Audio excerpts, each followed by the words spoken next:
Kalian pernah nggak ngerasain gatal-gatal apalagi kalau di malam hari? Terus ketika digaruk keluar ruam-ruam merah. Nah, itu bisa jadi bukan karena alergi ya, tetapi ada tungau kecil yang bernama Sarcoptes KBI. Nah, jadi di video kali ini kita akan membahas tentang Sarcoptes KBI. Halo semuanya, jadi kita akan membahas tentang klasifikasinya. Sarcoptes KBI ini dari kingdom Animalia, lalu filumnya Arthropoda, kelas Arachnida, ordo Astigmata, famili Sarcoptidae, lalu genus Sarcoptes dan spesiesnya Sarcoptes KBI yang akan kita bahas di video ini. Nah, morfologinya itu parasit ini berbentuk bulat atau oval dan pipi secara dorsoventral. Lalu ukurannya ini termasuk kecil, yaitu 0,2 hingga 0,5 mm. Warna itu seperti pucat kekuningan. Karena dari kelas Arachnida, maka parasit ini itu memiliki 4 pasang kaki. Nah, untuk ciri khas lainnya itu ada seperti tubuhnya itu ditutupi atau banyak duri ataupun sisi kecil untuk menempel pada kulit inangnya. Lalu memiliki alat mulut yang dinamakan selisirae untuk menggali lapisan luar kulit inang. Oleh karena itu, parasit ini tuh lumayan sulit dilenyapkan karena tidak dapat dilihat oleh kasat mata.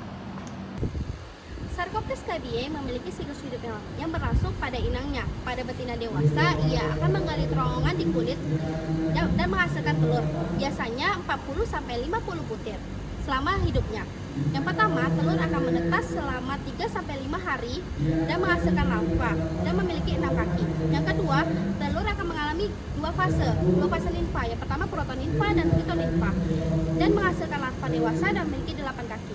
Dan yang terakhir, dia memiliki siklus hidup ini berlangsung selama 14-21 hari.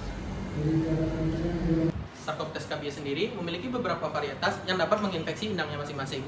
Contohnya, var canis yang dapat menginfeksi anjing, var bovis yang dapat menginfeksi sapi, var swiss yang dapat menginfeksi babi, dan var ovis yang dapat menginfeksi domba. Meski begitu, kontaminasi silang dapat terjadi, contohnya pada manusia yang kontak langsung dengan hewan yang terinfeksi.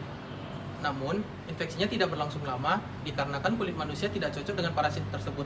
Tetap saja, parasit tersebut dapat menyebabkan gejala gatal, ruam, dan iritasi. Nah, investasi dari Sarcoptes KBI dapat menimbulkan gejala klinis yang khas sebagai akibat dari aktivitas penggalian tungau di lapisan kulit serta respon imun tubuh terhadap parasit ini. Gejala utama yang biasanya timbul pada hewan-hewan adalah rasa gatal yang sangat hebat sehingga hewan-hewan akan terus-menerus menggaruk kulitnya. Nah, garukan kulit ini dapat menimbulkan kerontokan rambut secara lokal atau alopecia, penebalan kulit, pembentukan kerak pada kulit, hingga luka-luka seperti kutis.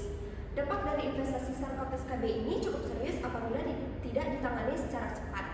Hewan yang terus-menerus terinfeksi Sarcoptes KBI akan mengalami stres, kehilangan nafsu makan yang berakibat penurunan berat badan.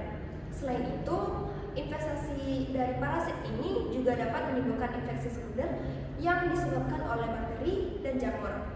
Nah, jika pada hewan ternak, tidak hanya mengganggu kesejahteraan hewannya, tetapi juga dapat menurunkan produktivitas, seperti gangguan kulit, gangguan reproduksi, hingga pertumbuhan yang terhambat. Diagnosis investasi Sarcoptes KBI dapat dilakukan berdasarkan yang pertama, pemeriksaan klinis, yaitu dengan cara melihat ciri khas seperti gatal atau lesi kulit simetris.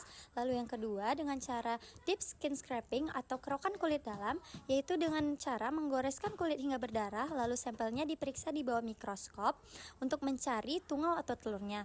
Yang terakhir, dengan cara uji serologis atau PCR. Uji ini digunakan ketika investasi ringan atau hasil mikroskop negatif. Kadang, pemeriksaan diagnosis juga dapat dipastikan dengan cara terapi diagnosis. Terapi ini dengan cara diberikan pengobatan antiparasit, lalu menilai respon klinisnya. Untuk menghindari infeksi Sarcoptes KBI, maka diperlukan langkah pencegahan dan juga pengobatan. Langkah pencegahan antara lain, yang pertama, mengisolasi hewan yang baru sebelum dimasukkan ke kelompok hewan lainnya. Yang kedua, menjaga sanitasi kandang dan juga memastikan tempat tinggal hewan bersih. Yang ketiga, menghindari kontak langsung antara hewan yang sehat dengan hewan yang sakit.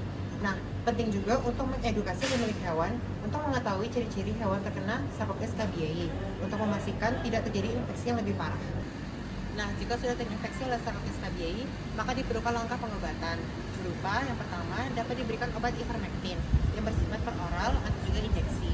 Lalu yang kedua, ada juga obat selamectin, yaitu obat yang bersifat topikal atau dapat dengan cara mengoleskan ke permukaan tubuh hewan yang terinfeksi.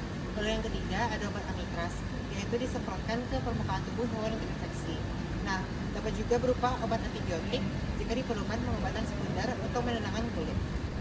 Terima kasih sudah menonton video dari kelompok kami. Jangan lupa jaga kebersihan badan dan lingkungan. Sampai jumpa di video selanjutnya. See you!